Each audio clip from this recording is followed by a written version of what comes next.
Authors like Zechariah Sitchin have gone to the far ends of the earth looking for clues, painstakingly piecing together enough fragmentary evidence to build a new theory of human evolution.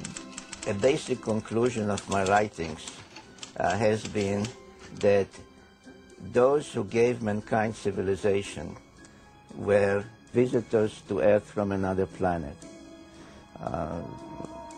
If I say extraterrestrials, it's a dirty word, but that's what they were.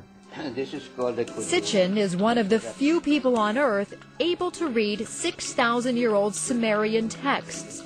These writings, according to Sitchin, contain unmistakable clues to ancient intergalactic space travel. And in order to come and go between them, their planet and our planet, they needed a space facility. The space facility was in a place in Mesopotamia, in today's Iraq. The mission control center was at a place called Nibiru, and the actual spaceport was in a place called Sipar, which can be translated as Bird City. Many of them were depicted as birdmen with wings. According to some experts, we can find very detailed information on UFOs and aliens in the old Sumerian culture, now considered to be the cradle of our civilization. The people then had extraordinary astronomical knowledge. Zechariah Sitchin. If somebody says, where did you get the idea? I say, I read the Sumerian tablets, and that's what they say. They said that our solar system is made up of 12 members. And this is stated in the Sumerian text over and over and over again, not one time. And they say there is the sun, which is in the center, not like the Greeks or others thought that the earth is in the center. The sun, there's the moon, which they gave reasons why they considered it a member by its own, and 10, not 9, but 10 planets. Therefore, I'm very happy that when today astronomers look for this planet, they call it Planet X.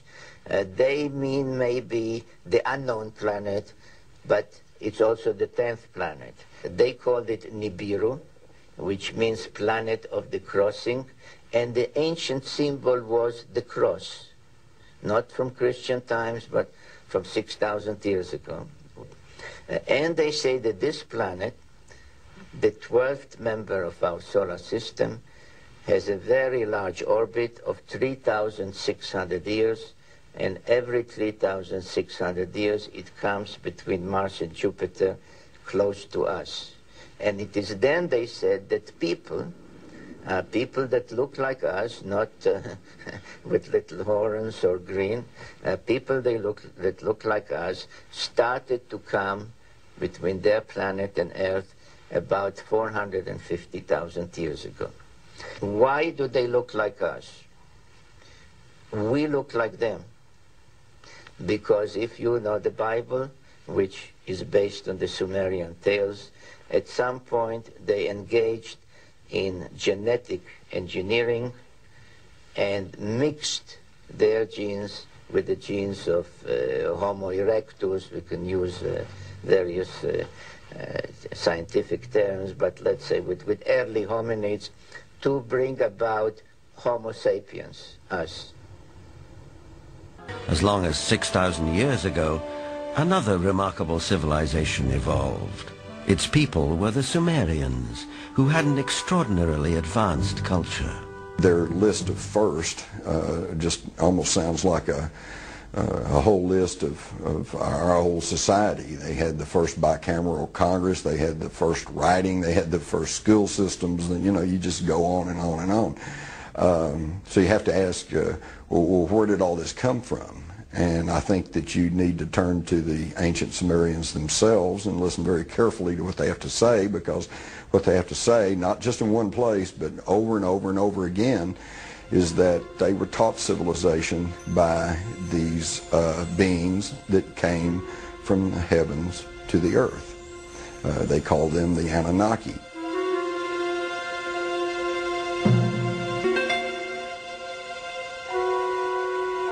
The Sumerians wrote down their history on clay tablets like these, which lay ignored in a Berlin museum for half a century. Few people have been able to decipher this ancient language, but one of them is Zechariah Sitchin.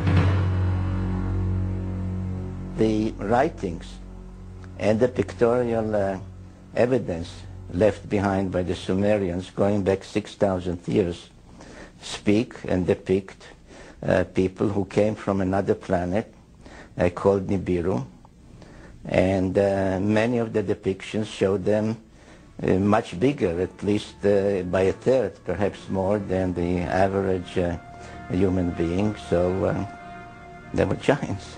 This Sumerian cylinder seal from a Berlin museum is astonishing for several reasons. First, it depicts our solar system with the sun at the center and the planets arrayed around it, a fact not known to European science till around 300 years ago. It also shows the planet Pluto, which we didn't discover till 1930. And amazingly, there's another planet, which the Sumerians called Nibiru, and believed that it was from where the Anunnaki, or celestial giants, came from. If you look at the three figures depicted here, they all look more or less the same size. But if you bear in mind that this figure of the deity, that he is seated, and you add from the knee to the hip to his size, you will realize that he is about 10 feet tall, a giant, one of those who from heaven to earth came. Looking for signs of extraterrestrial life, astronomers have searched deeper and deeper into the universe.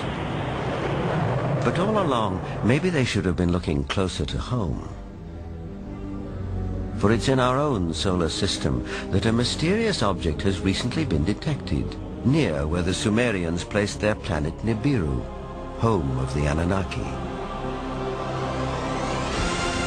For the believers, this is convincing evidence that the celestial giants are real.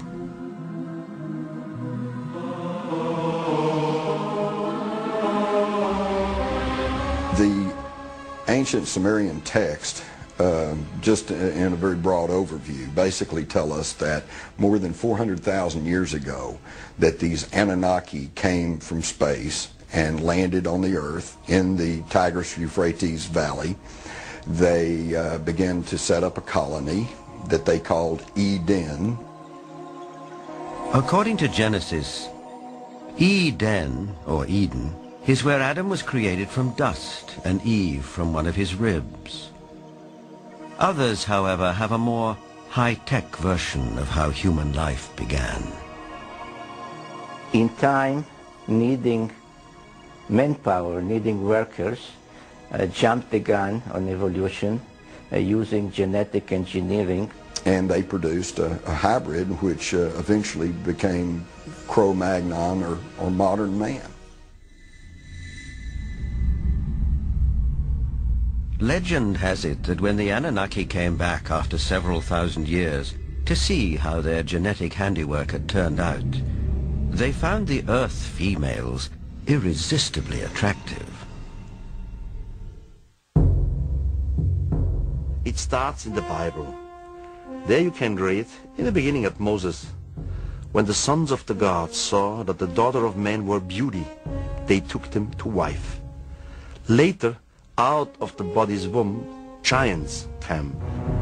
So destructive were these titans that the Anunnaki who fathered them decided to destroy them.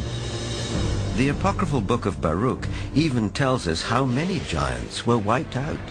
The book of Baruch says, "Then the Lord created the great flood, destroyed all life, which then was on earth, including the 490,000 giants."